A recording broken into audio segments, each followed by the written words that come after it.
pesničku a ja očakávam, tí, čo ste tam v tom tieni, už môžete aj tancovať. Je to skladba, ktorú pozná celý svet.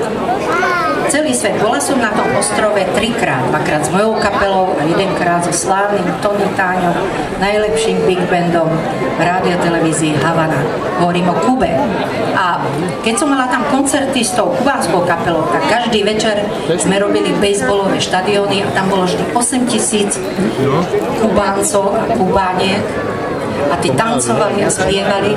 No mne bolo dosť ľahko, lebo som mala tie také dlhé vlasy.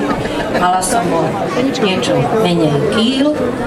A som vyšla a oni hneď tlieskali. Mala som to jednoduché. No tak poďte, ideme tancovať. Je leto, je krásny deň, je tu strašne krásne, je tu veľmi pekne. Milí pohostení ľudia, tak táto pieseň patrí. Čože? Zostanem. No však neutekám. Neutekám. Nemám sa kde ponáhľať, deti mi neplačú. Len aby. Tak poďme na to.